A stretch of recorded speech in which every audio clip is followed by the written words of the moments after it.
A la audiencia, una vez más, sepan disculpar estos problemas técnicos. Vamos a cambiar el orden de las charlas. Voy a empezar, Enrique, mientras vemos si con el doctor Pina podemos solucionar la visualización de su pantalla. Enrique tiene muchísima experiencia en cirugía de columna. Él es el director del grupo vertebral y uno de los pioneros en estos abordajes laterales de los cuales hoy nos va a hablar. Mi recomendación es que todas las preguntas que surjan, inténtelas comunicar a través del chat y vamos a ver si se las hacemos a Enrique una vez finalizada su presentación. Así que, para no perder más tiempo, Enrique, adelante con tu presentación y Bueno, muchísimas gracias por participar en este webinar.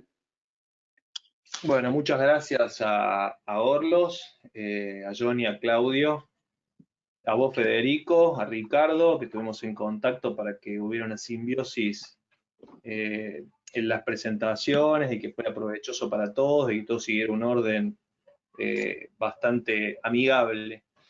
Básicamente, mi idea de la charla era tratar de transmitirle mi experiencia, quizás no toda, pero la gran mayoría de mi experiencia y cómo fuimos descubriendo qué se podía hacer y cuáles los límites que creo que no tiene este tipo de procedimiento de acceso lateral en la columna torácica, toracolumbar y lumbar. Y todo surge con este paper del doctor Pimenta en el año 2005. Fíjense que hace 15 años comenzó esto, y hasta la fecha esto ha ido evolucionando de tal manera que hoy podemos decir que esto ya no es moda, como muchas cosas que quizás en alguna medida la industria a nosotros nos ofreció y nosotros compramos y nos dimos cuenta que realmente no eran beneficiosas para nuestros pacientes. Pero hoy podemos estar seguros que esto no es una moda. Y básicamente, ¿qué es lo que podemos hacer con este tipo de dispositivos? Vamos a empezar por cosas simples, fusiones standalone, descompresiones indirectas, y yo quería mostrarles un poquitito. Esto es uno de los primeros papers de uno de los pioneros en cirugía de acceso lateral, que es Blake Rogers, en donde publicó una serie de casos de espondilolistesis degenerativa mediante descompresión indirecta y fijación percutánea con muy poquita pérdida sanguínea, muy poquito índice de complicaciones, con muy poquitos días de internación, te diría que horas, pasa apenas lo que es cirugía ambulatoria considerado en países anglosajones, con compromisos neurológicos casi inexistentes, con muy pocos síntomas transitorios, sin reporte de pseudoartrosis, con una alta incidencia de fusión y de satisfacción del paciente, es decir, que la mayoría de los pacientes se volvería a operar y volvería a hacer ese tipo de procedimiento. Es decir, que no solamente logramos una fusión, sino también una descompresión indirecta por reducción de esta espondilolistesis que se logra casi en un 100%, como se ven en las imágenes. Y nosotros empezamos con pacientes como este, que no tenían mucha alternativa, porque nos venían a ver pacientes como esto. Nosotros vemos mucho patología degenerativa, con compromiso radicular único. Este es un paciente de 90 años, de muy buen estado general, que consultaba por una lumbocruralgia derecha, con un compromiso foraminal en 3-4, bastante significativo, como se ve en las imágenes. Y obviamente, en el contexto de una deformidad degenerativa, nosotros no sabíamos hace tiempo qué hacer con estos pacientes. Y se nos ocurrió empezar a utilizar estas técnicas de descompresión indirecta para aumentar la altura foraminal. Y justamente hicimos esta con este paciente con un resultado satisfactorio. Es el día de hoy, que ya lleva 10 años de operada. Este es el resultado postquirúrgico y la paciente continúa sintomática con esa columna completamente deteriorada. Y les puedo decir que continúa sintomática porque la sigo viendo, porque es la mamá de una ginecóloga del lugar donde yo trabajo, así que todavía está viva la señora. Fíjense que hicimos un standalone en este caso, y eso tiene una explicación, que obviamente en ese momento yo no la conocía. A mí me parecía que era una buena indicación, con una fijación autosustentable del dispositivo, pero no entendía muy bien en qué pacientes indicarles y en qué pacientes no. Este es un paciente de sexo femenino, un poquito más joven, 50 años, sandinista, dolor lumbar, que claudica la marcha a los 300 metros con un dolor radicular también en L3 y en L4, y con una listesis degenerativa 5.1 en el contexto de una deformidad del adulto. Fíjense esa laterolistesis bien evidente, inestable, ya que en las imágenes acostadas se reduce a más del 50%. Y obviamente a esta paciente le ofrecimos una fijación, una descompresión indirecta lateral con fijación posterior. Y consideramos que la fijación posterior era importante porque en el contexto de una inestabilidad, quizás un estanolon o una fijación con dispositivo autosustentable no era suficiente. Y en ese caso creo que tuvimos bastante razón. Control al año, donde se mantiene la deformidad. Esta paciente ya también tiene 8 o 9 años de operada y su deformidad ha evolucionado y ahora está en plan de resolver toda la deformidad, pero le ganamos bastante tiempo. Fíjense la reducción al 100%. Otro paciente también joven de 50 años con un antecedente de cirugía lumbar con fusión L4 sacro, con signo de Bastrup, es decir, de un componente de sinovitis interespinosa en 2.3.3.4 por arriba de la fusión, estenosis de conducto, a la cual le ofrecieron un procedimiento mini-invasivo mediante descompresión indirecta con dispositivos interespinosos, los cuales no dieron un resultado esperado y el paciente continuó con sus síntomas. A este paciente se le ofreció una fijación, en realidad una descompresión indirecta con fijación intersomática y fijación posterior. Esto también eran casos en donde hacíamos estos pacientes en 2 tiempos, porque todavía no entendíamos muy bien si la descompresión indirecta funcionaba o no. El problema que teníamos que programamos la cirugía para una semana después y después los pacientes no se querían operar, que eso fue lo que pasó con este paciente en particular. Fíjense el control de resonancia a los 4 meses y ya empezaba con dolor lumbar, producto del retardo de consolidación. Descompresión indirecta bastante satisfactoria. Y fíjense las radiografías dinámicas, cómo los elementos interespinosos se arriman y se alejan en las radiografías dinámicas en extensión y en flexión. Así que lo que hicimos fue complementarlo por vía posterior y resuelto el problema. Otro caso, también, de una paciente con una alteración en el cierre del cartílago epifisario, en el ángulo anterosuperior del E4. Este fue uno de los primeros casos que operamos con el doctor Prina, que está acá presente, con una evolución hacia el trastorno degenerativo, anterolistesis 3.4 y retrolistesis 4.5. Y las radiografías dinámicas demuestran ese compromiso dinámico y consideramos que era suficiente realizar un abordaje lateral con descompresión indirecta y fijación con elementos intersomáticos autosustentables, cosa que hoy no lo volvería a hacer porque esto es un error. Esto está demostrado que genera un estrés en la estructura ósea demasiado importante. Se han visto fracturas axiales en este sector de la construcción, entre una artrodesis y otra, que realmente son complicaciones catastróficas.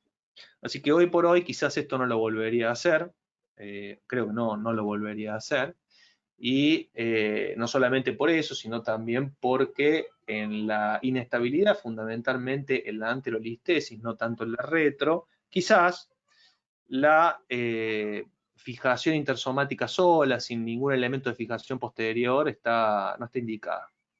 En este caso tuvimos suerte, la paciente consolidó, y fíjense los años que lleva, que en ese momento hacíamos 2 abordajes, uno para cada espacio intersomático, sin entender que por ahí podemos hacer una incisión longitudinal, ¿no?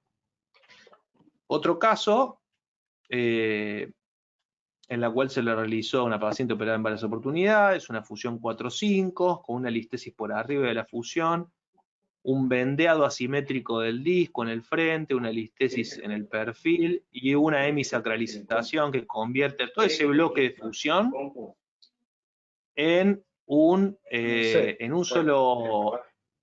Me parece que está pintando, ¿no? A ver, mutenlo al pobre Prina.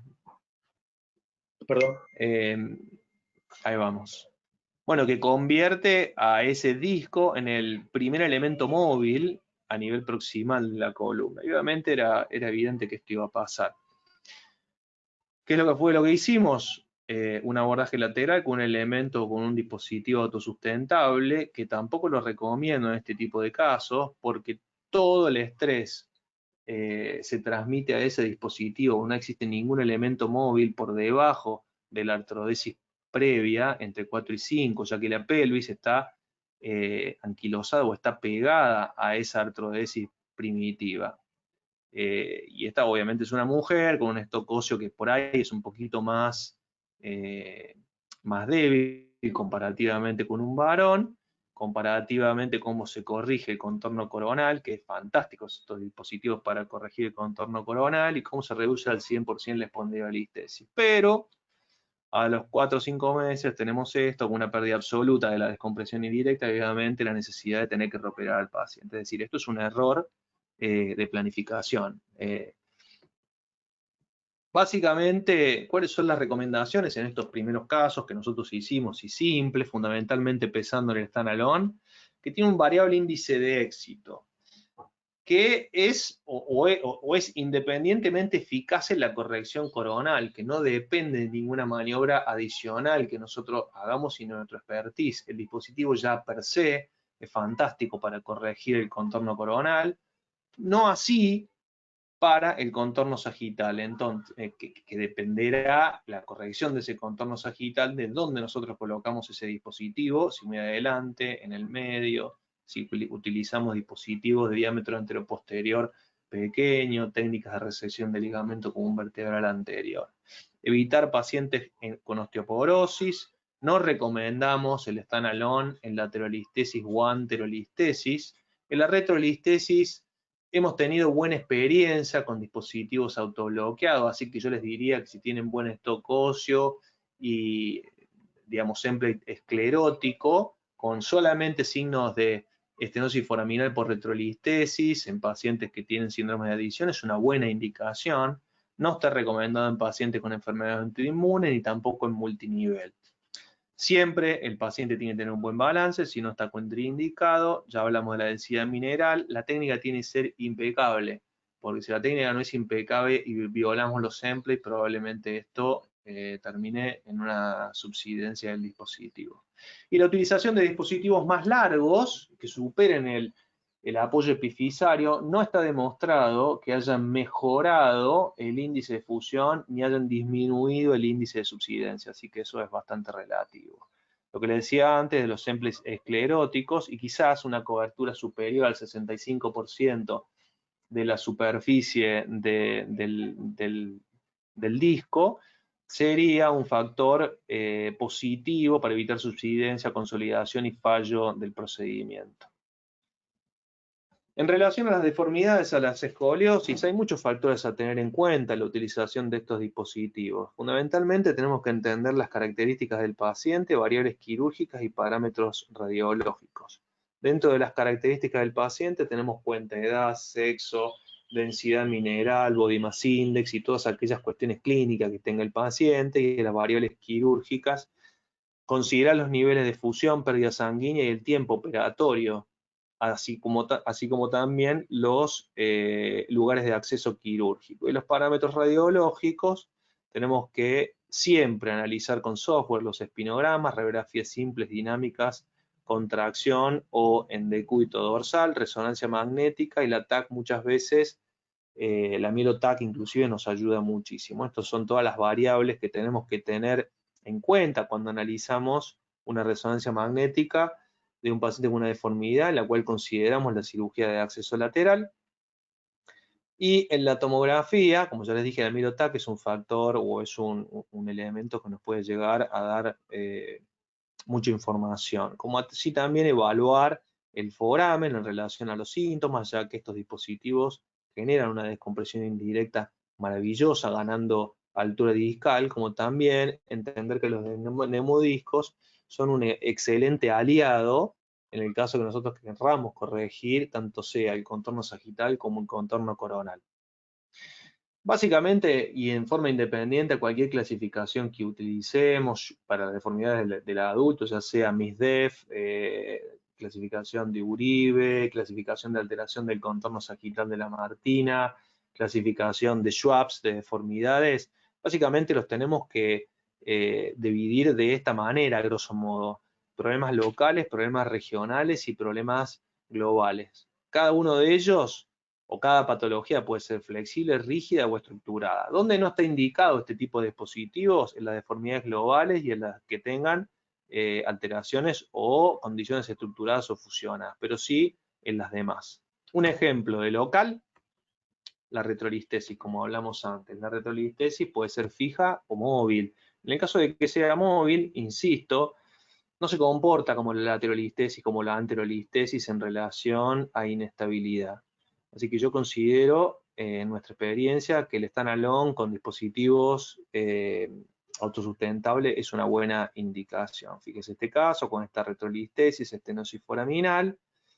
Esta es la imagen de resonancia prequirúrgica y esta es la imagen posoperatoria inmediata, en donde no se ve una corrección muy importante, pero sí ganamos altura foraminal y eso es suficiente para generar descompresión indirecta. Un detalle clínico importante es que estos pacientes tienen que tener una aminoración de los síntomas en el reposo para poder considerar una descompresión indirecta o una estabilización simple como para que los síntomas mejoren. Comparación entre la resonancia prequirúrgica y la posquirúrgica. Un ejemplo de una deformidad regional. Esta paciente opera una fusión L2-L5, perdón, de 61 años, con una cifosis de la charnela toracolumbar, que consulta por desbalance y claudicación a los 100 metros. Estas son las imágenes dinámicas y este es el espinograma con una cifosis de la charnela toracolumbar de T10 a L2 de 40 grados. Fíjense cómo no tiene conflictos radiculares, pero sí esa claudicación es producto de su dolor lumbar y la deformidad. Así que nosotros lo que hicimos fue planificar una desarme por vía posterior de la artrodesis, fundamentalmente a nivel 2-3, y colocación de 2 dispositivos intersomáticos con osteotomías de Smith-Petersen posteriores y una fusión a la columna dorsal alta en compresión más un dispositivo intersomático de ALIF para asegurarnos la fusión anterior con fijación a la pelvis. Este es el resultado postquirúrgico con la corrección de la deformidad local y este es el resultado de espinograma con una corrección de casi 40 grados de la cifosis. No solamente por los dispositivos, sino también por las osteotomías por arriba de la colocación de los dispositivos y además se trataba de una curva relativamente flexible, que eso ayudó también a hacer una corrección bastante más armónica.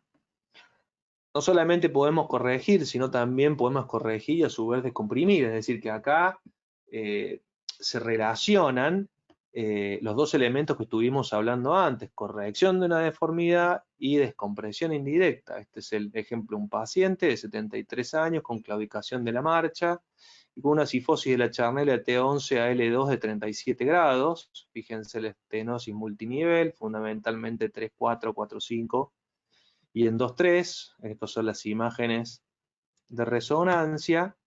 Tomografía, donde observamos neumodisco, como ya dijimos, es un excelente aliado para la corrección de las deformidades, ya que estos discos son muy navegables por cirugía de acceso lateral, y la ubicación estratégica de las cajas, que nos permiten no solamente generar descompresión indirecta, sino también corregir una deformidad de la charnela lumbosacra con una fijación percutánea.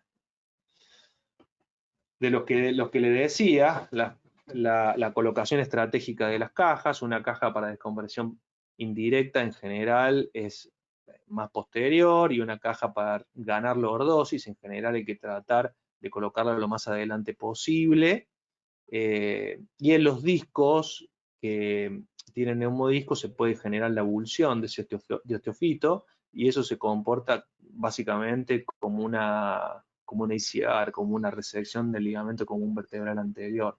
Es decir, no se rompe el ligamento, pero sí se desinserta a través de la avulsión de ese osteofito. Y mientras más anterior coloquemos la caja, probablemente más posibilidad de corrección o de ganar lordosis en ese segmento tengamos. Fíjense la descompresión indirecta, comparación pre y posoperatoria, y la corrección del contorno coronal, que no era un problema, pero sí del contorno sagital y de la cifosis de la charnela de más de 25 grados. Seguimos avanzando y seguimos avanzando en la complejidad de estos procedimientos y pasamos a las técnicas de realineación anterior, que en definitiva no es un procedimiento que es común, pero es algo que a medida que uno va avanzando y va generando confianza en estos procedimientos, se va animando quizás a tenerlo como un elemento más alternativo a procedimientos posteriores como la osteotomía de sustracción pedicular. Pero es menos frecuente de lo que uno piensa la utilización de estos dispositivos. Y hay múltiples papers publicados, pero básicamente ninguno con una evidencia demasiado elevada sobre que si es más beneficioso o no que una osteotomía de sustracción pedicular. Lo que sí sabemos es que sangran menos. ¿Qué es el acceso lateral ACR? Es una técnica de realineación que involucra 3 columnas, en donde se selecciona el ligamento común vertebral anterior, el anillo discal, ya sea lateral y anterior, y haciendo un fulcro en el ligamento común vertebral posterior, se puede llegar o no a osteotomizar las estructuras posteriores para darle lordosis, colocando cajas que tengan un valor angular que en general superan los 20 grados. Esas cajas, como tienen un ángulo de deslizamiento alto, deben ser atornilladas, porque si no, la posibilidad de migración anterior es extremadamente elevada. ¿Qué paciente es candidato?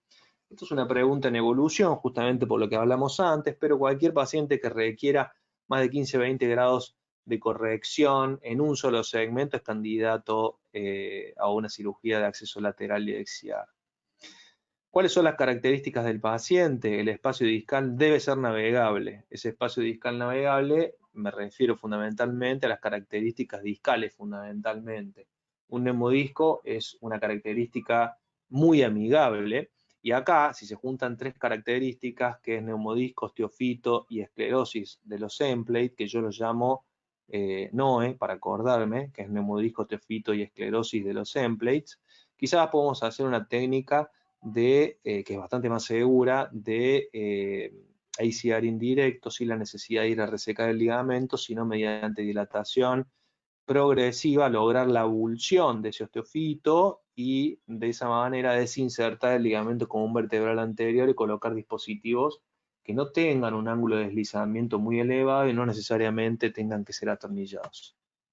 Este es un ejemplo de un paciente con un síndrome de adición, con 2 neumodiscos, fundamentalmente el más importante que se ve es a nivel 2-3, en la cual colocamos 2 dispositivos intersomáticos, uno para hacer artrodesis en 3-4, ese dispositivo es de 26 milímetros de diámetro anteroposterior y un dispositivo de 22 milímetros de diámetro anteroposterior con abulsión de ese osteofito y técnica de ACR indirecto.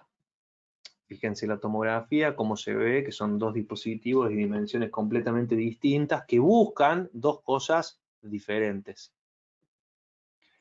Dentro de las características del paciente tenemos que entender que sean pacientes apropiados en función de su anatomía, ya sea por localización de plexo y estructuras vasculares, y fundamentalmente en relación a la estructura vascular me quiero referir a este paper que examina la proximidad de estructuras vasculares, ya sea en el valle como a nivel discal, de todos los segmentos de la columna lumbar de proximal a distal. Y la conclusión nuevamente es más que obvia. Los segmentos lumbares 3-4 y 4-5, fundamentalmente a nivel discal, tienen una proximidad a los vasos muy estrecha, no solamente a la vena cava, sino también a las venas ilíacas, y es especialmente peligroso a nivel L4, L5, en la cual, en lo personal, yo prefiero evitarlo y no indico las técnicas de ACR directo en L4, L5, ¿sí? En el resto de la columna.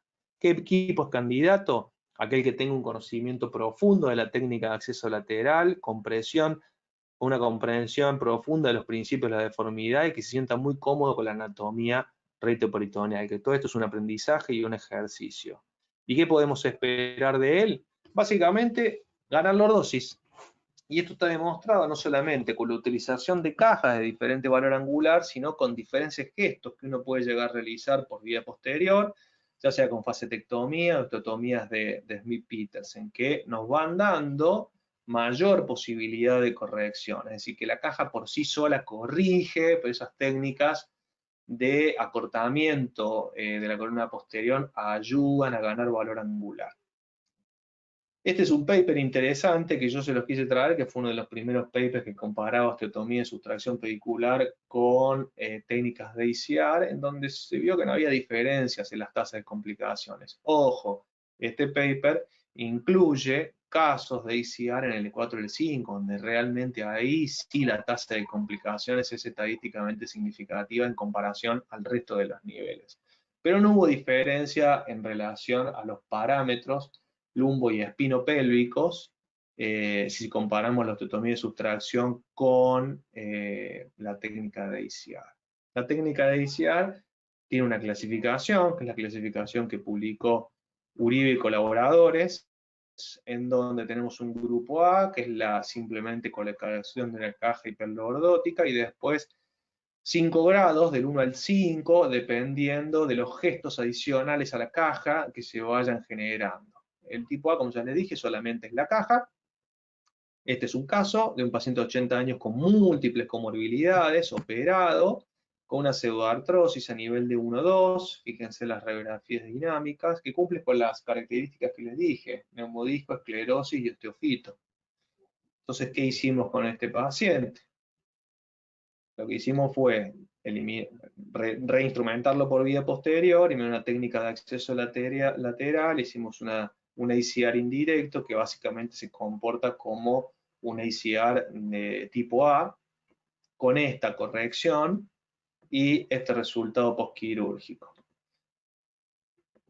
Las tipo 1 se le adosa a la técnica de ICR una osteotomía de la faceta descendente, la vértebra involucrada de la artrosis intersomática, un paciente de sexo femenino, 62 años, con una cirugía de columna lumbar previa, con estos parámetros de Oddi y de Bass.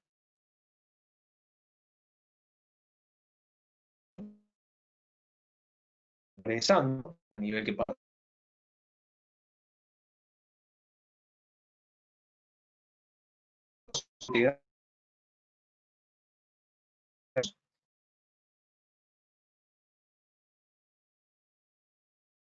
Enrique, se cortó el audio. ¿Vos escuchás? ¿Nos escuchás?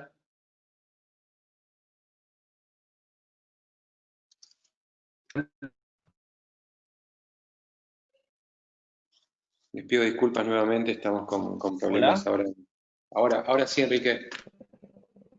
Sí, yo los escucho perfecto, ¿eh? ¿Hola? ¿Me escucha? Sí, Enrique. Sí, te escuchamos muy bien. Ahora sí. ¿Hola? Bueno, perfecto. Bueno, como les decía, este es un paciente a la cual se le realizó una técnica de ICR lateral con una osteotomía de la faceta descendente, en donde se hizo la resección del ligamento común vertebral anterior con una caja hiperlordótica, y como ven, la corrección es bastante importante, con un resultado muy satisfactorio, es decir, supera los 25 grados de corrección en este caso en particular. Las tipo 2 se le adosa la técnica de ICR una osteotomía de Smith-Petersen, otro caso de la casuística nuestra, una paciente operada en varias oportunidades con un síndrome de columna lumbar plana, que en la práctica esto desde el punto de vista académico debería corregirse mejorando la lordosis entre el E4 y el sacro, pero consideramos que ante las múltiples cirugías era mejor quizás realizar una técnica de ICR a nivel L3, L4, con antecedentes de una fractura por arriba de la fusión que la terminó de descompensar. Estos son los parámetros, imágenes de resonancia y de tomografía, donde se ve la fractura consolidada, pero con dos discos completamente deteriorados, y fusionada la columna de L3 al sacro. Lo que hicimos fue un V-shape de L3, L4, que estaba consolidado, y una técnica de ICR en ese segmento previamente consolidado entre L3 y L4, con colocación de una caja hiperlordótica y osteotomía de Smith-Petersen posterior, que nos permitió ganar más lordosis con este resultado postquirúrgico. Fíjense cómo la osteotomía de V-shape está cerrada. Y este resultado en el espinograma comparado el pre y el postquirúrgico. Quizás no sea lo ideal desde el punto de vista de devolver la armonía a la columna, pero resultó satisfactorio para la paciente. Las tipo 3 se le agrega al ACR una osteotomía de sustracción pericular clásica. Este es un paciente con múltiples cirugías, bomba de morfina y demás, con una pseudoartrosis a la cual se le hizo una técnica de ACR y una osteotomía de sustracción con una construcción 4S, es decir, con barras satélites para asegurar la consolidación y este resultado posoperatorio. Las tipo 4, a la técnica de ACR y a la osteotomía de Smith-Petersen se le agrega una osteotomía de sustracción que involucra el disco proximal. Esta es otra paciente, también de 73 años, con múltiples cirugías de columna, antecedentes de cáncer de pulmón, con un desbalance bastante significativo o una consolidación de su procedimiento quirúrgico, ya operada en 4 oportunidades, antecedentes de infección. Como se ve, se reduce esa cifosis, pero la columna lumbar está completamente cifótica y tiene ese déficit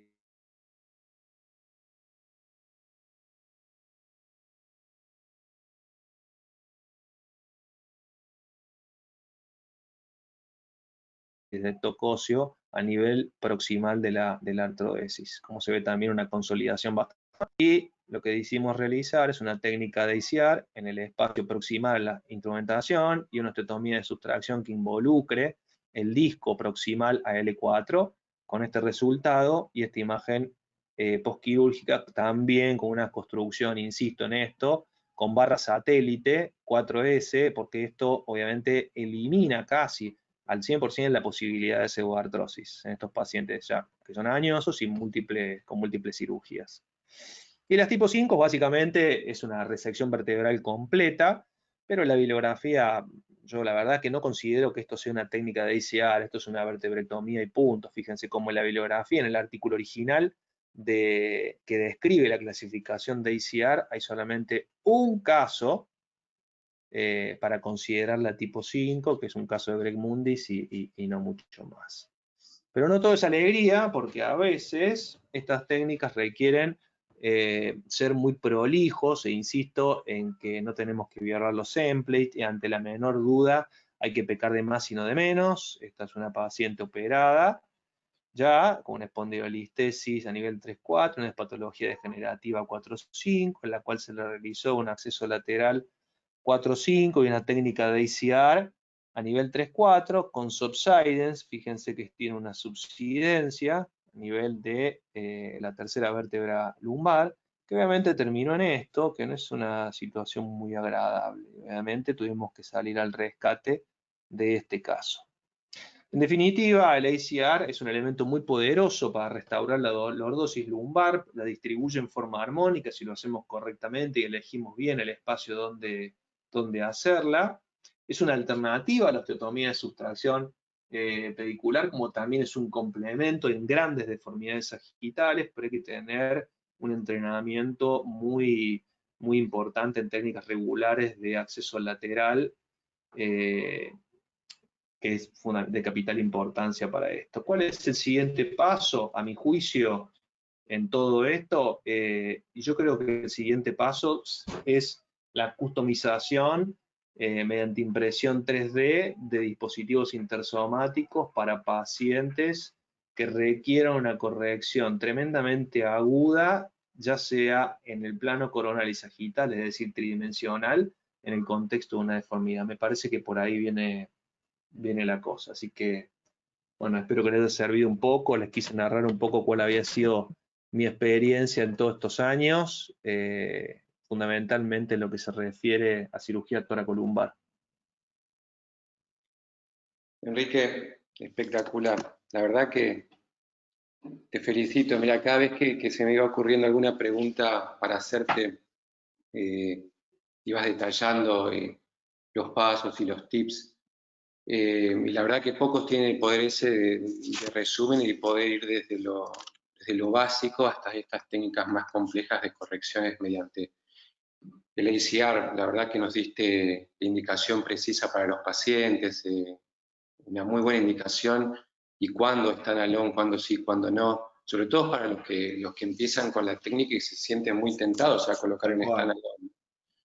Tal cual, tal cual. El tamaño de los implantes es espectacular, digamos, dónde colocarlo dependiendo si querés descompresión, si querés corrección.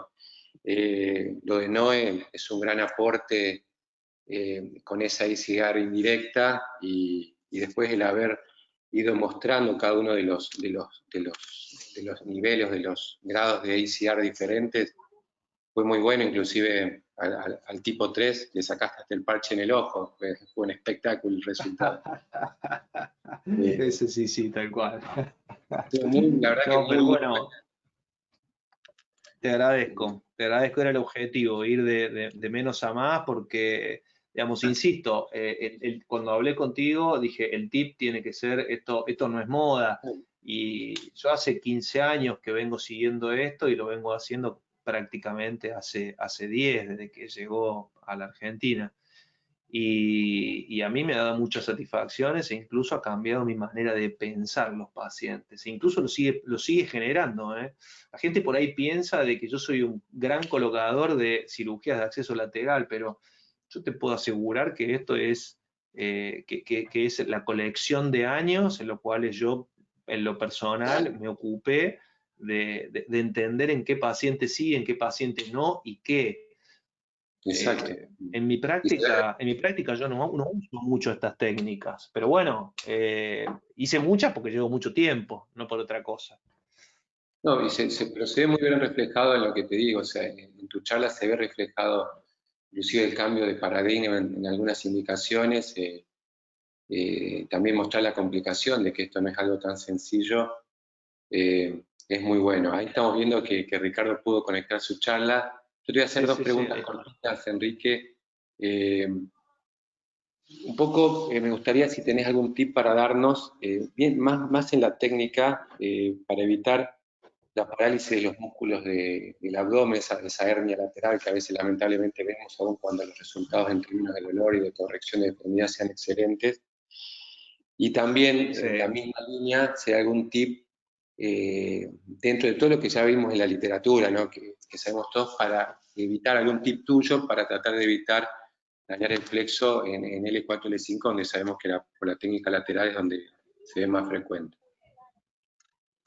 Bueno, en relación a la primera pregunta, yo me he encontrado con parálisis, obviamente, de los músculos abdominales, y básicamente lo hemos corregido, porque al principio utilizabas mucho el electrocauterio, hoy básicamente no lo utilizo, lo que hago es una divulsión con una pinza mano izquierda y una tijera cerrada, y con 2 separadores oblicuos voy separando los músculos hasta llegar a la fascia del transverso, primero oblicuo mayor, oblicuo menor, siempre y cuando, digamos, no vea ninguna estructura neural, me mantengo en esa tesitura y hago eso, voy divulsionando en dirección a las fibras y nada más, es lo único que hago. Si tengo que hacer un multinivel, muchas veces hago una sola incisión y hago múltiples accesos en el músculo. De esa manera, quizás no tengo que divulsionar tanto, digamos, los músculos para entrar todo por un solo orificio. Y eso genera menor incidencia de parálisis de los músculos abdominales, porque tenés menos opciones de traccionar los nervios que le dan la motricidad a esos músculos. Y en relación a lo que es la lesión neurológica del plexo lumbar, yo le doy mucha trascendencia y mucha importancia a la información prequirúrgica de los estudios. Para mí la información de los estudios es fundamental, es fundamental. Si uno arranca con un análisis correcto de las imágenes prequirúrgicas, y bueno, es probable que si es prolijo en la técnica, no repite pasos, y lo hace en un tiempo prudencial, la posibilidad de que tenga una lesión, ya sea transitoria o definitiva, de un nervio como es el nervio crural, que es el que nos llaman, al cual le tenemos miedo, es muy, muy baja, muy, muy baja. Mira, en lo personal tuve solo una paciente, y llevo más de 500 casos hechos.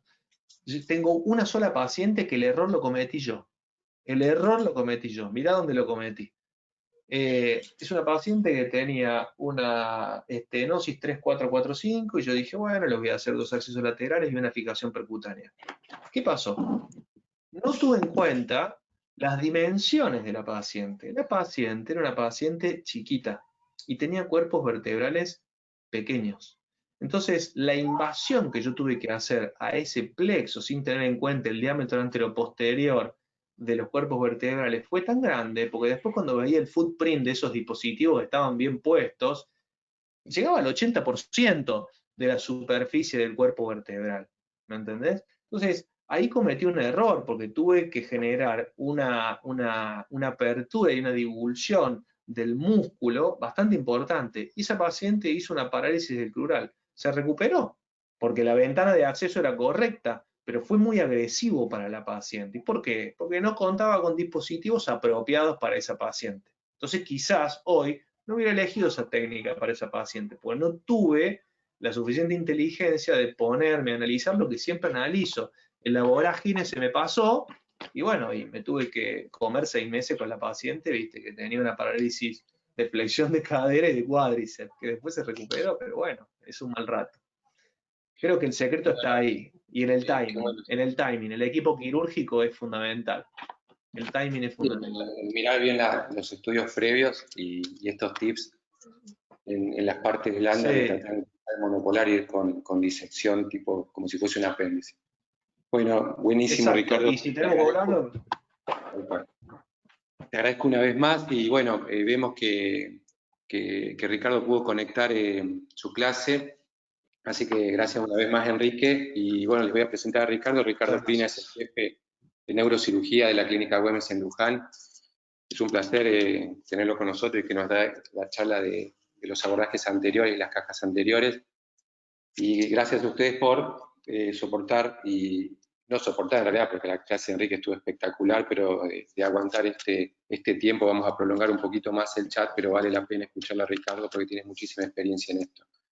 Así que adelante, Ricardo, gracias por participar.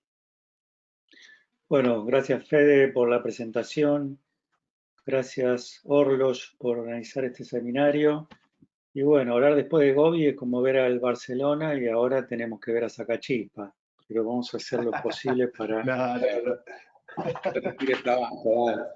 Vamos a hacer lo posible para mostrar lo que hacemos nosotros. Y yo apunté un poco más a los tips que a la mostración de casos, aunque vamos a ver algunos casos también.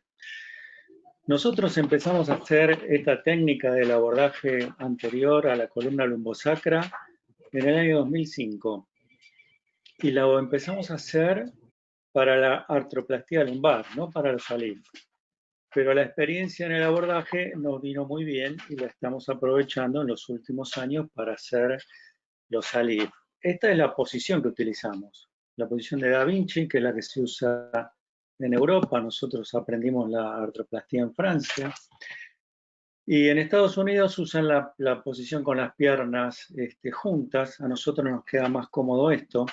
Ponemos un realce debajo del sacro para que el promontorio se nos acerque en el campo quirúrgico, y al principio teníamos las piernas hiperextendidas, después aprendimos que conviene que estén más relajadas porque los vasos de la bifurcación aortoilíaca se relajan si tenemos las piernas más en una posición más neutra. Marcamos la incisión pensando en el canal de trabajo. Esta es una marcación a nivel de la piel y ustedes ven cómo ya estamos apuntando como si esto fuera un introductor del dispositivo en el espacio L5S1. Esta es la incisión que hacemos, es una mínimamente invasiva. Y también hacemos otras incisiones en pacientes que ya están operados. Por ejemplo, si hay una incisión vertical, la usamos. Si hay una Pfannenstiel de una cesárea, también la usamos.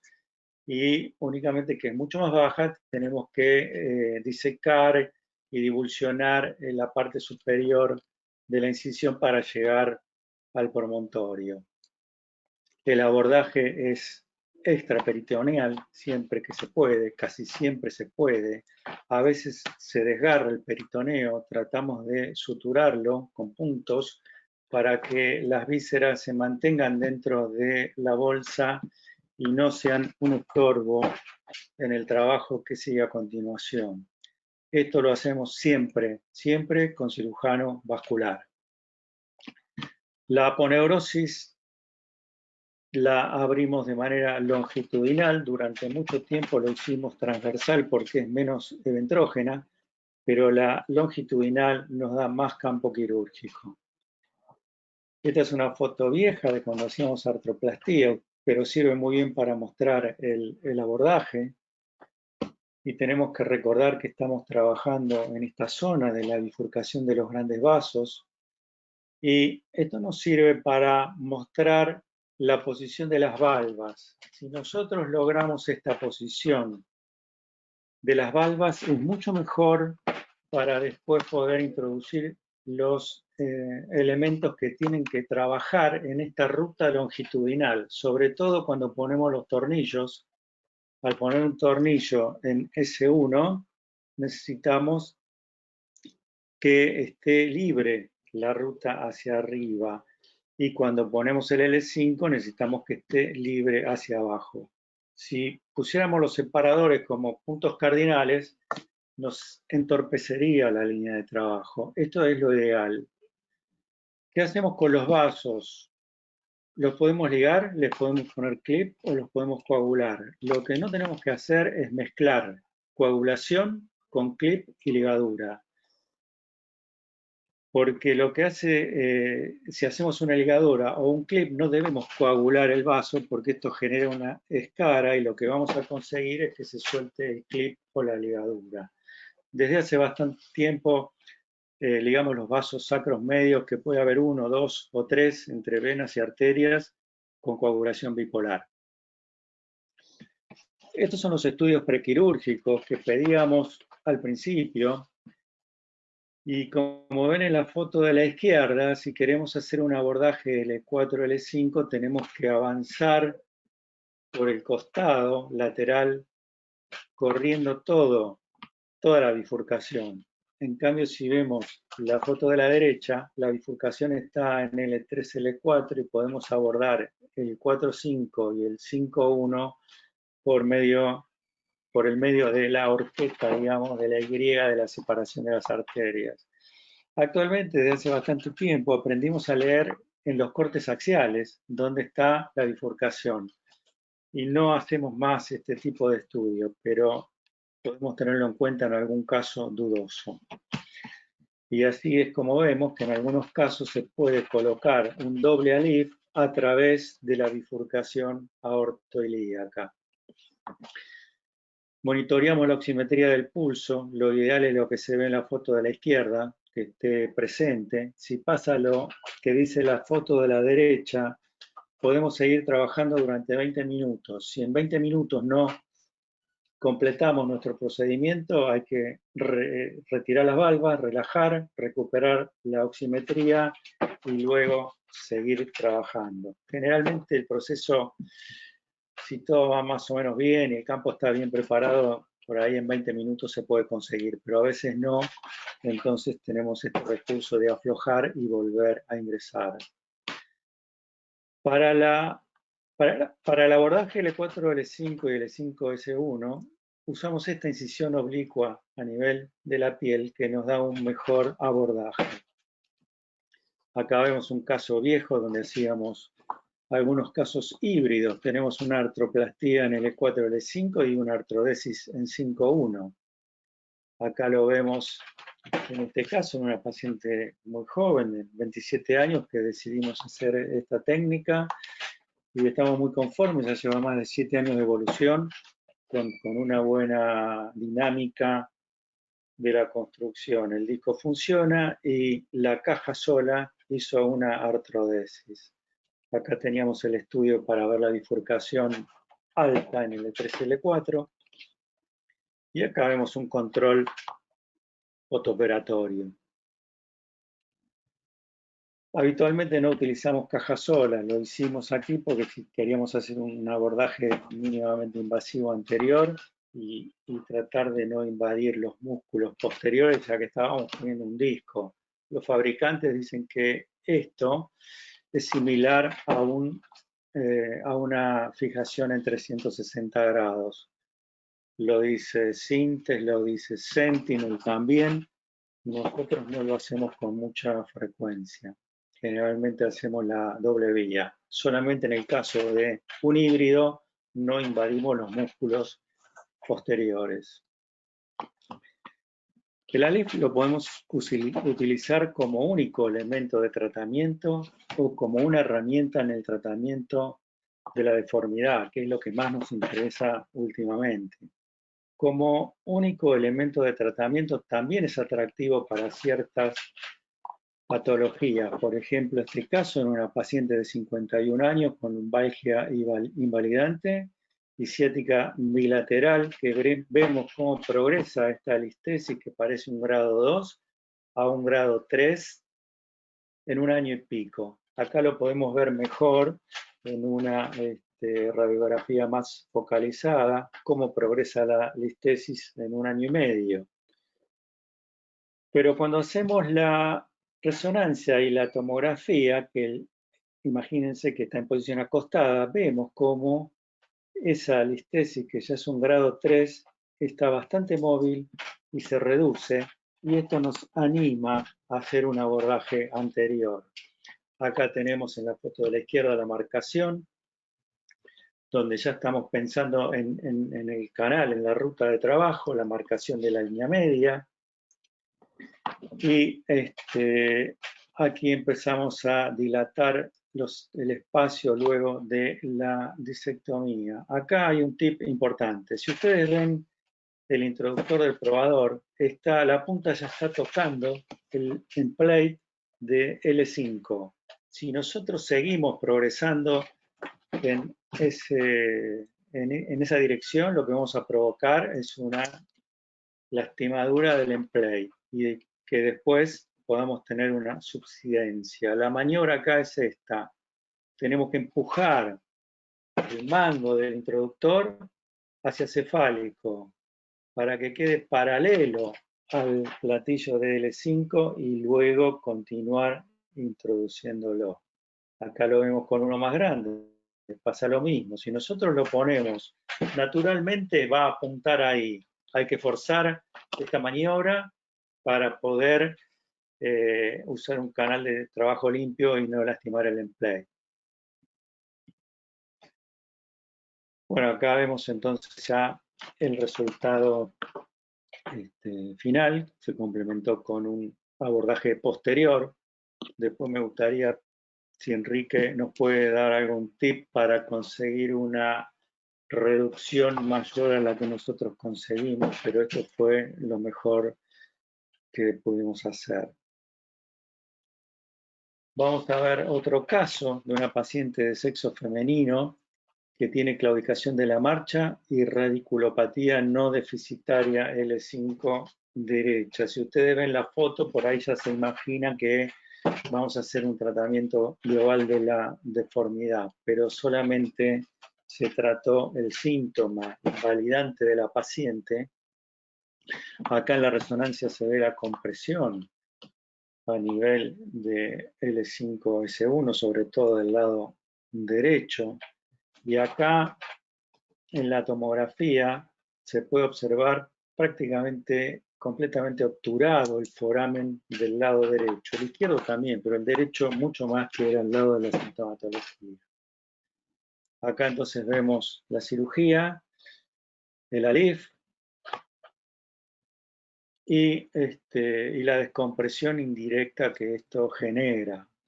Acá se puede ver en la tomografía el pre y el post. Es realmente extraordinario lo que se puede conseguir con un ALIF, lo mismo que con las cajas laterales que mostró Enrique para generar una descompresión indirecta. Bueno, y como herramienta para tratar una deformidad, el ALIF nos permite ir abandonando estas técnicas de sustracción pedicular tan invasivas, tan demandantes para el cirujano y también para el paciente. Si consideramos que la mayor parte de la lordosis lumbar está entre L4 y S1, donde tenemos los 39 grados de lordosis lumbar, es un segmento que nos permite trabajar intensamente para recuperar y ganar lordosis. Y el ALIF lo que tiene justamente es eso, una gran capacidad para restaurar la alineación sagital. Acá vemos un caso donde vemos esta deformidad y ya estamos pensando en la base de nuestra construcción. Y el ALIF es el cimiento de nuestra construcción. Siempre es muy útil hacer radiografías de Ferguson para ver claramente esa imagen como vemos acá. Bueno, aquí tenemos entonces la construcción empieza por el ALIF, L5-S1, después las cajas por acceso lateral, por una cirugía mínimamente invasiva, y el paciente se va de la cirugía esperando el segundo tiempo. El segundo tiempo se hace al día siguiente o a las 48 horas y se hace por vía posterior, como vemos acá, y acá podemos ver entonces la corrección que se ha conseguido. Pero es fundamental la base, el cimiento de nuestra construcción, que es el ALIF. Acá tenemos otro caso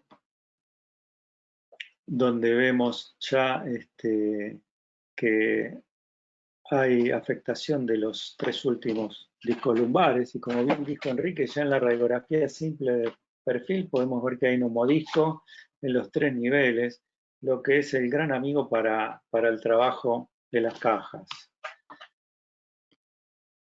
Como les decía, la radiografía de Ferguson es ideal para ver la asimetría o el espacio que tenemos en L5-C1 y acá podemos ver un colapso asimétrico y ya nos va dando una idea de lo que tenemos que ir trabajando. Acá vemos el abordaje anterior,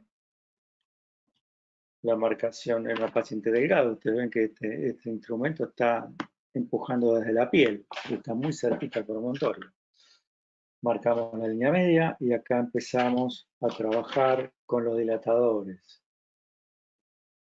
Vamos aumentando el tamaño y acá, como es una compresión asimétrica, lo que tenemos que trabajar es el unilateral del lado izquierdo. Para eso están estos instrumentos que los vamos utilizando de menor a mayor y se van usando de manera rotatoria para ir aumentando el espacio, sobre todo del lado asimétrico, que es lo que necesitamos corregir.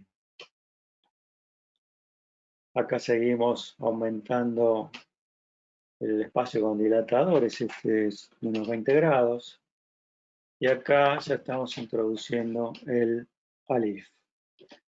Acá estamos poniendo los tornillos. Como ustedes ven, podemos usar herramientas cardánicas o rectas. Siempre que podemos usar una recta es mejor, es más seguro. Y acá tenemos el resultado final. Acá podemos ver la corrección interesante que se logró en el pre y en el postoperatorio. Ahí tenemos el ALIF ya colocado. Se completa el segundo tiempo por vía posterior y ese es el resultado. El tema es que usamos de injerto también. Si podemos usar hueso propio es mejor, pero casi nunca lo tenemos en la vía anterior porque es el primer paso. Los sustitutos óseos en pasta es de preferencia. Hay un par de ellos en el mercado. En gránulos es un problema porque se cae, entonces tenemos que empaquetarlo. Lo hemos hecho con Surgicel para cerrar el espacio, las ventanas del ALIF, o también con Surgiflo para conseguir que se haga una pasta que se pueda mantener los gránulos en el interior. Ahora están disponibles los ALIF con PIC recubierto en titanio, que teóricamente se biointegra y sería una gran solución. Y de titanio trabeculado, que directamente, aparentemente, podemos usarlo sin ningún tipo de injerto. Conclusión. Como dijimos antes, y como lo dijo Enrique también, la mayor parte de la lordosis lumbar está a nivel de L4 y S1, donde tenemos los 39 grados de lordosis. Ahí es donde tenemos que trabajar con los ALIF. Por eso es que el ALIF no es solo una caja, es mucho más que eso. Es una técnica de realineación que involucra las 3 columnas. Muchas gracias. Buenísimo, Ricardo. Muchas gracias por la presentación, la verdad que es muy clara. A mí me gustaría preguntarte, empecemos desde cuando nos trae el instrumental. Yo vi que en la mayoría de tus presentaciones mostrás las valvas autoestáticas como forma de separar, pero a veces cuando uno quiere hacer una LIF no están y te mandan solo los pines de Steinman o los separadores de Hohmann. ¿Lo has usado? ¿Qué te parecen? Me gustaría tu opinión con respecto a eso. Sí, lo he usado en caso de extrema necesidad.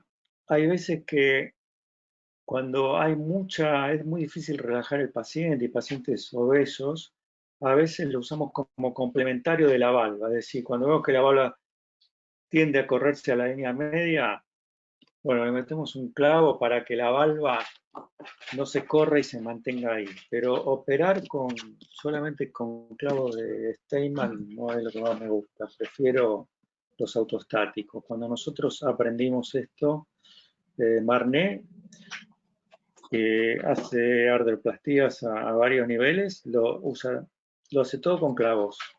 Pero la verdad que no me gusta mucho, porque además vos ves cómo se estrangulan los vasos Exacto. en el clavo y te da un poco de miedo. Y con los Hohmann, la uñita esa como puede, sobre todo en L5, en S1, si se sale puede raspar o rasgar un vaso, no sé si coincido 100%. Sí, no Otra usamos la uña tampoco. sí. Sí, yo también considero que son peligrosos y hemos abortado a veces procedimientos en el intento de conseguir que realmente nos traigan el separador idóneo.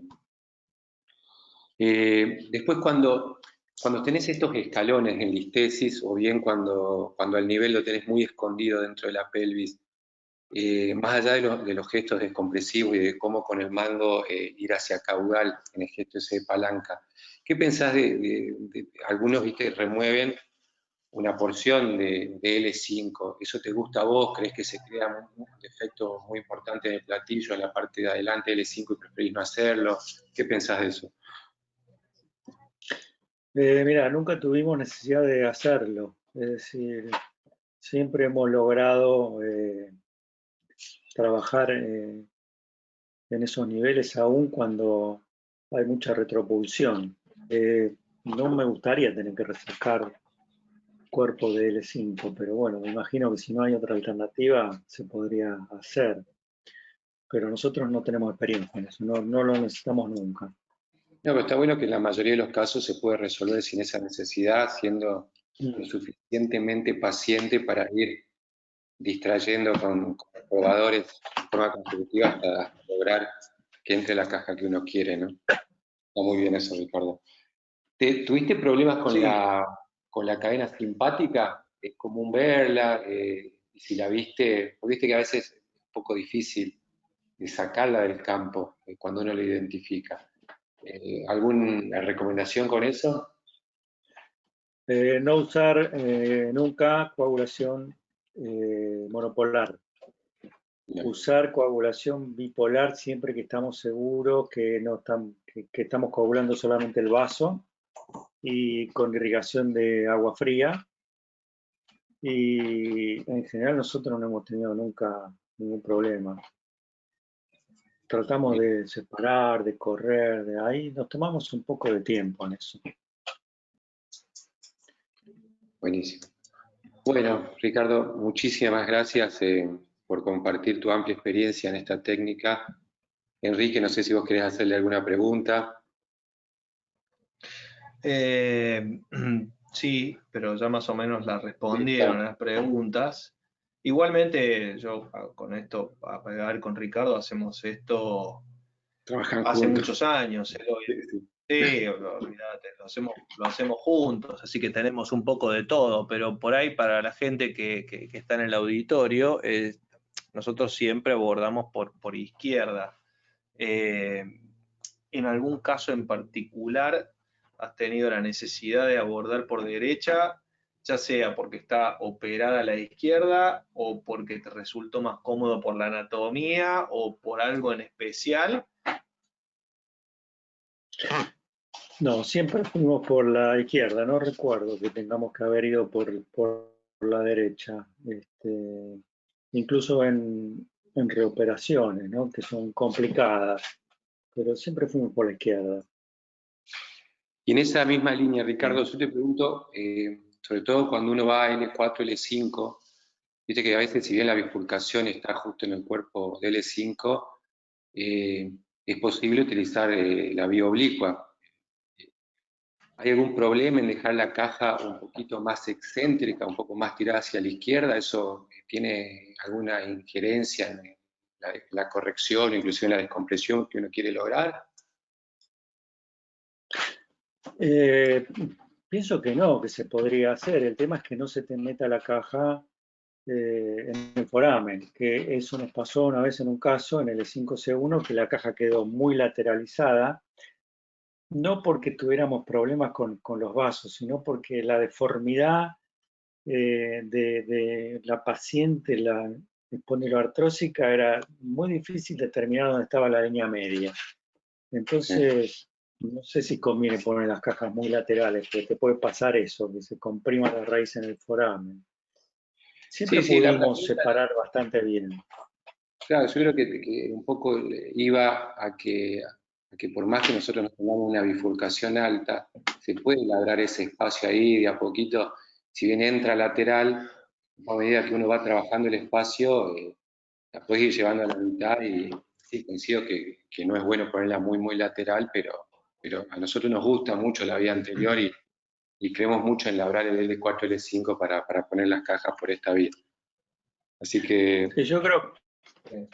Sí, yo creo que el secreto es ligar bien, es ligar la vena iliolumbar, porque más que la arteria es la vena la que no te deja, sino llevarte todo el paquete hacia el lado derecho. Si vos te sacás de encima la vena con la arteria, después creo que no hay problema. Tal cual. Bueno, les agradezco. Perdón, Sí, Enrique, dale. Una cosita que quería aportar que es interesante. Vos fijate que todas estas cajas son autosustentables y casi todos los casos que mostró Ricardo tenían una fijación que es un tornillo arriba, uno abajo, o dos arriba y uno abajo. Básicamente eso tiene una explicación. Los tornillos, cuando tenemos cajas autosustentables que tienen posibilidad de colocar múltiples tornillos, cuando colocamos un tornillo que no es central en el sacro, es muy difícil saber por dónde corre el canal radicular, y si lo colocamos un poquito largo y es un tornillo lateral, es muy fácil que vaya directamente al canal radicular y la raíz no tiene a dónde escaparse. La simple invasión del conducto, pero mínima, genera síntomas radiculares en S1 que necesitas revisar al paciente de inmediato, es decir, ha pasado. Así que una recomendación es no colocar todos los tornillos si no es necesario, si no van a hacer un estanalón, o tener cuidado de no colocarlos tan largos en el caso de que vayan a hacer un estanalón L5S1, ¿no? Muy buen aporte, sí, tal cual. Una vez se emociona y quiere poner todos los tornillos y lo que dijiste es sumamente recomendable. Buenísimo, Enrique. Bueno, les agradezco a los dos. Disculpen por los problemas técnicos también para ustedes que hemos tenido, pero muchas gracias porque Perfecto. logramos llevar a cabo el webinar y espero que los asistentes lo hayan disfrutado como lo disfruté yo. Bueno, muchas gracias por la invitación. Gracias, Ricardo. Gracias. Nos vemos en el próximo ALIF. Nos vemos nosotros los demás el próximo viernes. Gracias a todos. El próximo viernes tenemos la última charla. Yo creo que interesante que se conecten, que se inscriban y que la vean. Es un poco el inicio de estos problemas y también a veces lamentablemente el final. O sea, vamos a hablar de radiofrecuencia y de modulación. Nos vemos el próximo viernes a la misma hora y por el mismo canal. Chau, chau.